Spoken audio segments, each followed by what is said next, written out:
9th സ്റ്റാൻഡേർഡിൻ്റെ ഹതാശാസെ ഏക് വ്യക്തി ബൈഠ് ഗയാ ഥാ എന്ന lesson നോക്കാം. ഹതാശയുടെ മീനിങ് നിരാശയാണ്. നിരാശയോടെ ഒരു വ്യക്തി ഇരിക്കുകയായിരുന്നു എന്നാണ് ലെസണിൻ്റെ മീനിങ്. ഈ ലെസണിൽ 2 കാര്യങ്ങളുണ്ട്. ഒന്നൊരു ടിപ്പണിയും ഉണ്ട്, ഒരു പോയവും ഉണ്ട്. ഈ പോയം വായിച്ചതിന് ശേഷം അതിനെക്കുറിച്ച് ഒരു കുറിപ്പ് അഥവാ ടിപ്പണി എഴുതിയേക്കുകയാണ്. ഈ പോയം എഴുതിയ ആൾ വിനോദ് കുമാർ ശുക്ലും ആ പോയത്തിന് ടിപ്പണി അഥവാ കുറിപ്പ് അതല്ലെങ്കിൽ വ്യാഖ്യാനം എഴുതിയ ആൾ നരേഷ് സക്സേനയും ആണ്. ആദ്യം നമുക്ക് പോയം നോക്കാം. ഹതാശാസെ ഏക് വ്യക്തി ബൈഠ് ഗയാ ഥാ. ലെസണിൻ്റെ പേര് हताशा से एक व्यक्ति बैठ गया था, व्यक्ति को मैं नहीं जानता था, हताशा को जानता था, इसलिए मैं उस व्यक्ति के पास गया, मैंने हाथ बढ़ाया, मेरा हाथ पकड़कर वह खड़ा हुआ, मुझे वह नहीं जानता था, मेरे हाथ बढ़ाने को जानता था, हम दोनों साथ चले, दोनों एक दूसरे को नहीं जानते थे, साथ चलने को जानते थे. വിനോദ് കുമാർ ശുക്ല കവി തൻ്റെ യാത്രക്കിടയിൽ ഒരാളെ കണ്ടുമുട്ടുന്നു. ഹതാശാസെ ഏക് വ്യക്തി ബൈഠ് ഗയാ ഥാ. ആ മനുഷ്യൻ എങ്ങനെയാണ്? വളരെ ഹതാശ, നിരാശയോടെ. നിരാശ വന്നാൽ എന്താണ്? മുഖത്താ വിഷമം കാണും. അപ്പോൾ നിരാശയോടെ വിഷമിച്ച് ഒരു വ്യക്തി ഇരിക്കുകയാണ്. വ്യക്തിക്കോ മേ നഹി ജാൻതാ ഥാ. ആ വ്യക്തി ആരാണെന്നോ എന്താണെന്നോ എനിക്ക് അറിയില്ല. അപ്പോൾ അദ്ദേഹത്തിൻ്റെ യാത്രാമധ്യേ ഒരു മനുഷ്യനെ കണ്ടു. അയാൾ നിരാശയോടെ ഇരിക്കുകയാണ്. ആ വ്യക്തി ആരാണെന്നോ അയാളുടെ പേരോ ഒന്നും എനിക്ക് അറിയില്ല. ഹതാശാക്കോ ജാൻതാ ഥാ. ആ നിരാശ അഥവാ അയാളുടെ മുഖത്ത് കണ്ട ആ വിഷമം മാത്രമേ എനിക്ക് അറിയാവൂ. ഇസ്ലിയേ മേ ഉസ് വ്യക്തിക്ക് പാസ് ഗയ. അതുകൊണ്ട് ഞാൻ ആ മനുഷ്യൻ്റെ, ആ വ്യക്തിയുടെ അടുത്തേക്ക് പോയി. മേനെ ഹാത്ത് ബഠായ. ഞാൻ അയാളുടെ നേർക്കെൻ്റെ കൈകൾ നീട്ടി. മേരാ ഹാത്ത് പക്കടുക്കർ വഹ് ഖടാ ഹുവ. എൻ്റെ കൈകൾ പിടിച്ച് അദ്ദേഹം എണീറ്റ് നിന്നു. മുझे വഹ് നഹി ജാൻതാ ഥാ. അദ്ദേഹത്തിനും എന്നെ പരിചയം ഇല്ല. മേരെ ഹാത്ത് ബഠാനെ കോ ജാൻതാ ഥാ.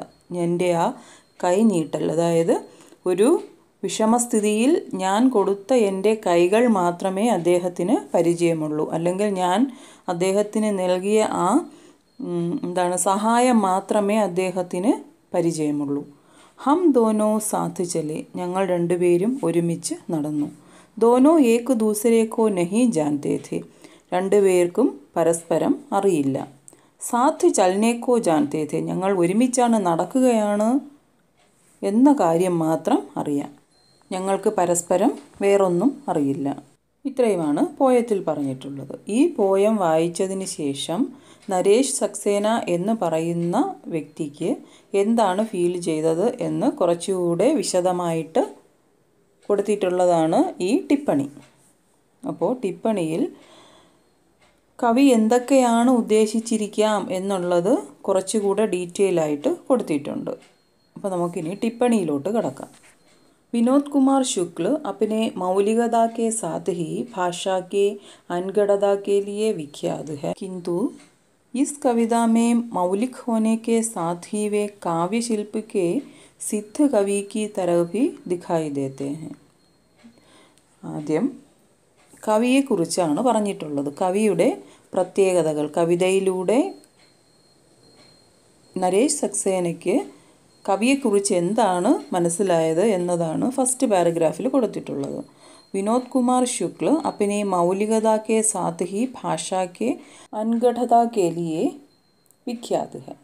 നമ്മുടെ പോയറ്റായ വിനോദ് കുമാർ ശുക്ല തൻ്റെ മൗലികത എന്ന് പറഞ്ഞാൽ ഒറിജിനാലിറ്റി അഥവാ തനിമയ്ക്കും അതോടൊപ്പം ഭാഷയിലെ സ്വാഭാവിക രൂപത്തിൻ്റെ കാര്യത്തിലുമൊക്കെ പ്രസിദ്ധനാണ്.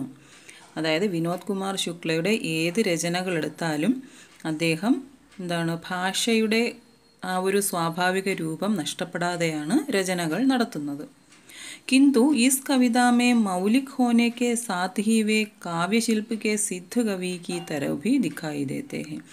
ഈ പോയം എടുത്തു നോക്കുകയാണെങ്കിൽ അദ്ദേഹം തൻ്റെ സ്വാഭാവികതയോടൊപ്പം കാവ്യശില്പ കെ സിദ്ധ കവി കി തരഹ് ഭി ദിഖായി ദേത്തെ. കാവ്യരചനയിൽ വിജയിച്ച ഒരു കവിയെപ്പോലെയും കാണപ്പെടുന്നു. कविता के अर्थ इतने सहज और साफ है कि उन्हें व्याख्या की दरकार नहीं है. सरल शब्दों वाले वाक्य स्वयं ही अपना मर्म कह देते हैं. कविता के अर्थ इतने सहज और साफ है. കവിതയിലെ അർത്ഥം വളരെയധികം എന്താണ്? സഹജ് ഓർ സാഫ് ഹെ. സാഫ് എന്ന് വെച്ചാൽ ക്ലിയർ, സഹജ് എന്ന് വെച്ചാൽ സ്വാഭാവികവും ക്ലിയറുമാണ്. അത് കാരണം എന്താണ്? വ്യാഖ്യാക്കി ദർക്കാർ നഹി ഹെ. അതുകൊണ്ട് ഇതിനൊരു വ്യാഖ്യാനം അല്ലെങ്കിൽ അർത്ഥം പറയേണ്ട ആവശ്യം ഇല്ല. കവിതയുടെ അർത്ഥം വളരെ സ്വാഭാവികവും ക്ലിയറുമായി പറഞ്ഞിട്ടുള്ളതിനാൽ അത് എക്സ്പ്ലെയിൻ ചെയ്ത് പറയേണ്ട ആവശ്യം ഇല്ല. सरल शब्दों वाले वाक्य स्वयं ही अपना मर्म कह देते हैं. വളരെ ലളിതമായ വാക്കുകൾ ആണ് ഈ ഓരോ സെൻറ്റൻസുകളിലും ഉപയോഗിച്ചിട്ടുള്ളത്. അപ്പോൾ അതുകൊണ്ട് തന്നെ അതിൻ്റെ യഥാർത്ഥത്തിൽ കവി ഉദ്ദേശിക്കുന്ന അർത്ഥം എന്താണ് എന്ന് നമുക്ക് അത് സ്വയം തന്നെ പറഞ്ഞു തരുന്നു. വ്യക്തി को मैं नहीं जानता था, हताशा को जानता था. कहते ही वे जानने की हमारी उस जानी पहचानी रूढ़ी को तोड़ देते हैं जो व्यक्ति के नाम, पते, उम्र, ओहदे या जाति से जानने को जोड़ती है. വ്യക്തി को मैं नहीं जानता था, हताशा को जानता था. ആ വ്യക്തിയെ എനിക്കറിയില്ല, പക്ഷേ അയാൾ ആ ഫീൽ ചെയ്യുന്ന ആ ഹതാശ അഥവാ നിരാശ മാത്രമേ എനിക്ക് അറിയാവൂ എന്ന് പറയുന്നതിലൂടെ അദ്ദേഹം എന്ത് ചെയ്തു? ജാന്നേക്ക് ഹമാരി ഉസ് ജാനി പഹച്ചാനി റൂട്ടി കോ തോട് ദേത്തേ ഹെ. അറിയുക എന്ന് പറയുന്ന, ജാന്ന എന്ന് വെച്ചാൽ അറിയുക എന്ന് പറയുന്ന ആ പാരമ്പര്യമായി എനിക്ക് ആ വ്യക്തിയെ അറിയാമെന്ന് പറഞ്ഞാൽ എന്തൊക്കെയാണ്? ജോ വ്യക്തിക്ക് നാം, പതേ, ഉമ്ര, ഒഹദയ, ജാതിസെ ജാന്നേക്കോ ജോഡ്തി ഹെ. പാരമ്പര്യമായിട്ട് ആ വ്യക്തിയുടെ പേര്, അഡ്രസ്സ്, വയസ്സ്, അയാളുടെ ജോലി അഥവാ പദവി, ഇതോടൊപ്പം അയാളുടെ ജാതി, ഇതൊക്കെയാണ് എനിക്ക് അറിയാം എന്നതുകൊണ്ട് സാധാരണ പാരമ്പര്യമായിട്ട് പറയാറുള്ളത്. അതായത് വർഷങ്ങളായിട്ട് ഇപ്പോഴും എനിക്ക് ഒരു വ്യക്തിയെ അറിയാം എന്ന് പറയുമ്പോൾ എന്താണ്? അയാളുടെ അഡ്രസ്സ്, പേര്, അയാളുടെ പദവി, അയാളുടെ ജാതി, ഇതൊക്കെയാണ് അറിയാം എന്നതുകൊണ്ട് സാധാരണയായിട്ട് ഉദ്ദേശിക്കുന്നത്. യദി ഹം കിസി വ്യക്തി കോ ഉസ്കി ഹതാശ, നിരാശ, असहायता या उसके संकट से नहीं जानते तो हम कुछ नहीं जानते.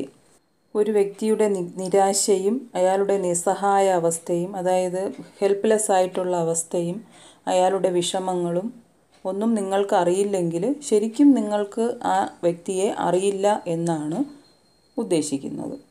അതാണ് നമ്മുടെ വിനോദ് കുമാർ ശുക്ൽ എന്ന് പറയുന്ന അദ്ദേഹത്തിൻ്റെ പോയം വായിച്ചതിൽ നിന്നും നരേഷ് സക്സേന എന്ന് പറഞ്ഞ വ്യക്തിക്ക് മനസ്സിലായത്. ഒരു വ്യക്തിയെ എനിക്കറിയാമെന്ന് പറഞ്ഞാൽ അയാളുടെ ബുദ്ധിമുട്ടുകളും വിഷമങ്ങളും ഒക്കെ അറിഞ്ഞാൽ മാത്രമേ നമുക്ക് ആ വ്യക്തിയെ അറിയാമെന്നത് കംപ്ലീറ്റ് ആവുന്നുള്ളൂ. അയാളുടെ പേരോ അയാളുടെ വയസ്സോ അറിഞ്ഞതുകൊണ്ട് നമുക്ക് ആ വ്യക്തിയെ ശരിക്കും അറിയില്ല. അയാളുടെ മാനസികാവസ്ഥ കൂടെ നമ്മൾ മനസ്സിലാക്കണം. അപ്പോഴാണ് ഒരാളെ എനിക്ക് അറിയാം എന്നത് കംപ്ലീറ്റ് ആവുന്നത്. सड़क पर घायल पड़े अपरिचित व्यक्ति को देखकर क्या हम कह सकते हैं कि उसे हम नहीं जानते? ഇപ്പോൾ റോഡിൽ ഒരു മനുഷ്യൻ മുറിവേറ്റ് കിടക്കുന്നു. അയാൾ അപരിചിത വ്യക്തിയാണ്, നമുക്ക് പരിചയമില്ലാത്ത വ്യക്തിയാണ്. അയാളെ കണ്ടിട്ട് നമുക്ക് പറയാൻ സാധിക്കുമോ നമുക്ക് അയാളെ അറിയില്ല എന്ന്? വാസ്തവ് മേ जानते हैं कि यह व्यक्ति मुसीबत में है और ഇസെ ഹമാരി മദദ് കി ജറൂരത്ത് ഹെ. ശരിക്കും നമുക്കറിയാം അയാളൊരു മുസീബത്ത് മേ ഹെ, അതായത് ഒരു വിഷമഘട്ടത്തിലാണ്. അയാൾക്ക് മുറിവേറ്റിരിക്കുന്നു, അപ്പോൾ അയാളൊരു വിഷമഘട്ടത്തിലാണ്, ഒരു പ്രശ്നത്തിലാണ്. അതോടൊപ്പം അയാൾക്ക് നമ്മുടെ മദദ് കി ജറൂരത്ത് ഹെ, നമ്മുടെ സഹായം ആവശ്യമാണ്.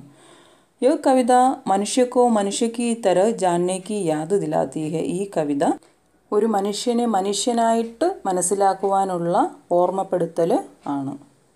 ഈ കവിതയിലൂടെ എന്താണ് കവി ഓർമ്മിപ്പിക്കുന്നത്?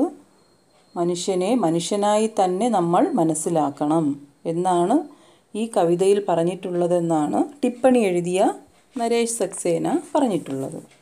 കവിത ലഗാതാർ നഹീ ജാൻനെ ഓർ ജാൻനെ കാ ബയാൻ करती जाती है.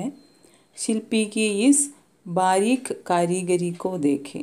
ഈ കവിതയിൽ നഹീ ജാൻനെ അറിയില്ല, ഓർ ജാൻനെ അറിയാം എന്നീ കാര്യങ്ങൾ എന്താണ് പറഞ്ഞു പോയിക്കൊണ്ടിരിക്കുന്നു.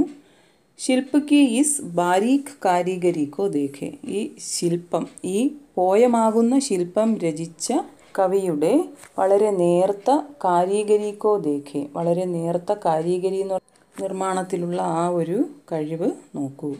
എന്താണ്? വ മുझे नहीं जानता था हाथ बढ़ाने को जानता था. हम एक दूसरे को नहीं जानते थे, साथ साथ चलना जानते थे. यह नहीं जानना और जानना कविता में किसी लोकगीत स्थाई की तरह बार बार लौटता है. ഇപ്പോൾ മുകളിലത്തെ പാരഗ്രാഫിൽ പറഞ്ഞു എനിക്കറിയില്ല, അറിയാം എന്നുള്ള ആ രണ്ട് വാക്കുകൾ കൊണ്ട് കവി എങ്ങനെയാണ് കവിതയെ കൂടുതൽ ഭംഗിയുള്ളതാക്കിയിരിക്കുന്നതെന്നാണ് ഈ ലൈനിലൂടെ പറഞ്ഞിരിക്കുന്നത്. വ മുझे नहीं जानता था हाथ बढ़ाने को जानता था. അയാൾക്ക് എന്നെ അറിയില്ല, പക്ഷേ ഞാൻ നീട്ടിയ കൈകൾ അയാൾക്കറിയാം. അതായത് ഞാൻ കൊടുത്ത ഹെൽപ്പ് അയാൾക്ക് മനസ്സിലായി. ഹം ഏക് ദൂസരെ കോ നഹി ജാൻതേ ഥേ. ഞങ്ങൾക്ക് പരസ്പരം അറിയില്ല. സാത്ത് സാത്ത് ചൽന ജാൻതേ ഥേ. ഒരുമിച്ച് നടക്കുന്നത് മാത്രം അറിയാം. यह नहीं जानना और जानना कविता में किसी लोकगीत की स्थाई की तरह ബാർ ബാർ ലൗട്ട്താ ഹെ. ഈ അറിയില്ല, അറിയാം എന്നുള്ള രണ്ട് വാക്കുകൾ കവിതയിൽ ഈ നാടൻ പാട്ടുകൾക്കിടയിൽ വരുന്ന സ്ഥായി പോലെ, സ്ഥായി എന്ന് പറഞ്ഞാൽ വായ്ത്താരി എന്നാണ് പറഞ്ഞിരിക്കുന്നത്. അതായത് റിപ്പീറ്റ് ചെയ്ത് വരുന്ന വരികൾ. ഇപ്പോൾ 2 ലൈൻ പാടിയതിന് ശേഷം ആദ്യം 2 ലൈൻ കാണും, അത് റിപ്പീറ്റ് ചെയ്ത് വീണ്ടും പാടും, പിന്നെ ഒരു പുതിയ 2 ലൈൻ പാടും, വീണ്ടും ആദ്യത്തെ 2 ലൈൻ റിപ്പീറ്റ് ചെയ്ത് പാടും. അതിനെയാണ് ഈ സ്ഥായി എന്ന് ഉദ്ദേശിക്കുന്നത്. അതുപോലെ ഈ 2 വാക്കുകൾ നഹി ജാന്ന ഓർ ജാന്ന ഈ പോയത്തിന് ഇടയ്ക്കിടയ്ക്ക് ഇങ്ങനെ തിരിച്ച് വരുന്നുണ്ട്. गद्य में लिखी हुई किसी कविता में लिरिकल या गीतात्मकता का बोध इस खूबी के साथ हिंदी की किस कविता में आया है याद नहीं आ रहा. ഈ പോയം ഗദ്യ രൂപത്തിലാണ് എഴുതിയിട്ടുള്ളത്. ഏത് പോയമാണ്? ഹതാശാസെ ഏക് വ്യക്തി ബൈഠ് ഗയാ ഥാ എന്ന പോയം. ആ പോയ ഗദ്യ രൂപത്തിലാണെങ്കിലും അത് പാട്ടുപോലെ തന്നെ നമുക്ക് വായിക്കുവാൻ, ഈണത്തിൽ വായിക്കുവാൻ സാധിക്കും. അപ്പോൾ ആ രീതിയിൽ ഹിന്ദിയിൽ മറ്റേതെങ്കിലും പോയം വന്നിട്ടുണ്ടോ, ഗദ്യരൂപത്തിലുള്ള പോയം വന്നിട്ടുണ്ടോ എന്നാണ് അദ്ദേഹം ഓർമ്മിക്കുന്നത്. गद्य में लिखी हुई किसी कविता में लिरिकल या गीतात्मकता का बोध इस खूबी के साथ. इस खूबी के साथ എന്ന് പറഞ്ഞാൽ ഈ പോയത്തിൽ വന്നിട്ടുള്ളതുപോലെ ഹിന്ദിയിലെ മറ്റേതെങ്കിലും കവിതയിൽ വന്നിട്ടുണ്ടോ? യാദ് നഹി ആ രഹ. എനിക്ക് ഓർമ്മ കിട്ടുന്നില്ല. जैसे किसी गज़ल में आखिरी शेर के आखिरी शब्द श्रोताओं की ज़ुबान पर आपसे आप आ जाते हैं, वैसे ही इस कविता में अंतिम शब्द यानी साथ साथ चलना के बाद यदि कविता पाठ रोक दिया जाए तो सुनने वाले खुद वाक्य पूरा कर देंगे और कहेंगे जानते थे. അദ്ദേഹം ഒരു എക്സാമ്പിൾ പറയുകയാണ്. किसी गज़ल के आखिरी शेर के आखिरी शब्द ശ്രോതാവോं की जुबान पर आपसे आप आ जाते हैं. ഒരു ഗസലിലെ അവസാന ലൈൻ എന്ത് ചെയ്യുന്നു? ശ്രോതാവിൻ്റെ, കേൾക്കുന്നയാളിൻ്റെ ജുബാൻ പർ, നാവുകളിൽ സ്വയം തന്നെ ഇങ്ങനെ വന്നുകൊണ്ടിരിക്കും. ഓട്ടോമാറ്റിക്കായിട്ട് അവർക്കത് ഓർമ്മ വരും. അതുപോലെ ഈ കവിതയിലെ അവസാന വാക്കായ സാത്ത് സാത്ത് ചൽന എന്ന് പറയുന്നതിന് ശേഷം ഈ പാഠം നിർത്തുകയാണെങ്കിൽ ആ കേൾക്കുന്നവർ സ്വയം തന്നെ ആ സെൻറ്റൻസ് കംപ്ലീറ്റ് ചെയ്യും. ജാൻതേ ഥേ എന്ന് അവർ സ്വയം കംപ്ലീറ്റ് ചെയ്യും എന്നാണ് അദ്ദേഹം പറഞ്ഞിരിക്കുന്നത്. ഇപ്പോൾ ഒന്നുകൂടെ പറയുകയാണ്. ഒരു ഗസൽ എന്ന് പറഞ്ഞാൽ ശാസ്ത്രീയ സംഗീതം പോലെ തന്നെ മറ്റൊരു മേഖലയാണ്, പാട്ടിൻ്റെ മേഖലയാണ് ഗസൽ. ആ ഗസലിലെ ഇപ്പോൾ കേട്ടുകൊണ്ടിരിക്കുന്നയാൾ ലാസ്റ്റ് ലൈൻ അയാളിങ്ങനെ മൂളിക്കൊണ്ടിരിക്കും. അതുപോലെ തന്നെ ഈ കവിതയുടെ ലാസ്റ്റ് ലൈനിൽ സാത്ത് സാത്ത് ചൽന എന്ന് പറഞ്ഞതിന് ശേഷം ജാൻതേ ഥേ എന്ന് കൊടുത്തിട്ടുണ്ടെങ്കിലും അവിടെ വെച്ച് പാഠം നിർത്തുകയാണെങ്കിലും എന്ത് ചെയ്യുന്നു? ഈ കേൾക്കുന്നവർ ഓട്ടോമാറ്റിക്കായിട്ട് ജാൻതേ ഥേ എന്ന് പറയും എന്നാണ് പറയുന്നത്. യह कविता जानना शब्द के रूढ़िग्रस्त अर्थ को पूरी तरह से बदल देती है. ഈ കവിതയിലെ ജാന്ന എന്ന് പറയുന്ന വാക്ക് സാധാരണ പരമ്പരയായിട്ടുള്ള അർത്ഥത്തിനെ പൂർണ്ണമായിട്ടും മാറ്റി മറിക്കുന്നു. इस कविता की पहली दो पंक्तियों में ही കവി अपनी पूरी बात कह देता है. ഈ പോയത്തിലെ ആദ്യത്തെ 2 ലൈനിൽ തന്നെ കവി തനിക്ക് പറയാനുള്ളത് പറഞ്ഞ് തീർക്കുന്നുണ്ട്. शेष पंक्तियाँ उसी कहे गए को और സഖൻ ഓർ ഗഹര കർത്തി ഹെ. അപ്പോൾ പോയറ്റിന് പറയാനുള്ളത് ആദ്യത്തെ 2 ലൈൻ തന്നെ കംപ്ലീറ്റ് ചെയ്യുന്നുണ്ട്. ആ അർത്ഥത്തിനെ കൂടുതൽ എന്താണ് സോളിഡും അതോടൊപ്പം കൂടുതൽ ആഴത്തിലുള്ളതുമാക്കുവാൻ പിന്നീട് വരുന്ന ലൈനുകൾ ഹെൽപ്പ് ചെയ്യുന്നു. कविता का संदेश है कि दो मनुष्य के बीच मनुष्यता का एहसास यानी मानवीय संवेदना होना ज़रूरी है, जानकारियाँ ज़रूरी नहीं है. കവി ഈ പോയത്തിലൂടെ നൽകാൻ ഉദ്ദേശിക്കുന്ന സന്ദേശം എന്താണ്? 2 മനുഷ്യർ തമ്മിൽ മനുഷ്യത്വം എന്ന് പറയുന്ന ആ ഒരു ഫീലിംഗ്, എഹസാസ് ഫീലിംഗ്, അതായത് മനുഷ്യത്വം എന്ന് പറയുന്നത് മാത്രമാണ് ആവശ്യം. അവരുടെ ഡീറ്റെയിൽസ്, ജാൻകാരിയം എന്ന് പറഞ്ഞാൽ ഡീറ്റെയിൽസ് അറിയുന്നത് അത്യാവശ്യമുള്ള കാര്യം അല്ല. കിന്തു യഹ് സന്ദേശ് കവിത മേ ഉപദേശ് കി തരഹ നഹി ആത്ത. ഈ പറയുന്ന കാര്യം കവി ഒരു ഉപദേശ രൂപത്തിൽ നമുക്ക് തരുന്നില്ല. അദ്ദേഹം അതൊരു സന്ദേശമായി തന്നെയാണ് നമുക്ക് തരുന്നത്.